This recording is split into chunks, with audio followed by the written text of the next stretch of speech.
Today we reveal how Maher Al-Assad transformed from the regime's protector to the architect of its collapse. What makes this story particularly interesting is how the decisions made in the shadows had a deeper impact than those officially announced.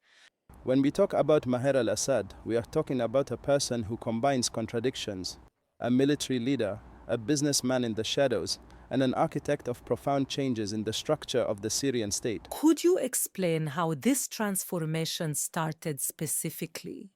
When the protests broke out in Daraa, Maher al-Assad was leading the 4th Division.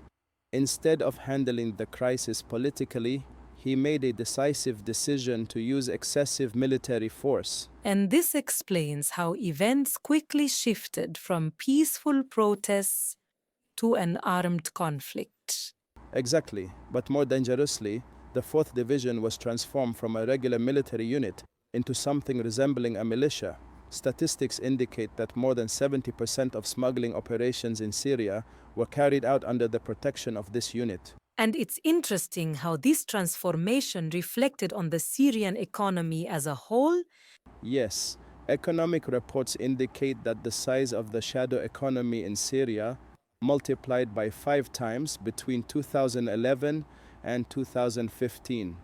The 4th Division alone controlled an estimated 60% of the illegal fuel trade. And how did this affect the ordinary Syrian citizen? The numbers are shocking. The average income of a Syrian individual decreased by 90% over 10 years. Inflation reached record levels.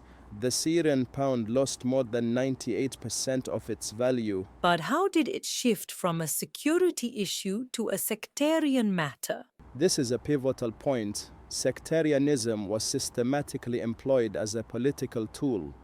Statistics indicate that 80% of the senior leadership in the 4th Division were from one sect. And this explains how the media narrative gradually changed. Yes, and this led to the influx of sectarian militias from neighboring countries. Estimates indicate that there were more than 40,000 foreign fighters in Syria by the year 2015. And what is the impact of that on the Syrian social structure? The impact was catastrophic. More than 6.5 million Syrians were internally displaced, and 5.5 million sought refuge in other countries. The social fabric was torn in a way that may take generations to mend. And what about the economic aspect? How did Maher al-Assad transform from a military leader to an economic player? Economic reports indicate that the business network associated with him controlled an estimated 40% of the informal economy in Syria. The volume of smuggling alone is estimated at billions of dollars annually. And how did this affect state institutions? The institutions have almost completely collapsed. 70% of the hospitals were damaged or destroyed, and 40% of the schools are out of service. The infrastructure requires more than $400 billion for reconstruction. And what are the long-term outcomes of these transformations?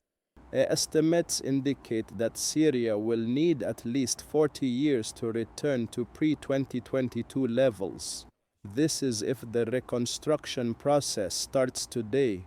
What is the most important lesson that can be drawn from this experience? The fundamental lesson is that destroying institutions is much easier than building them.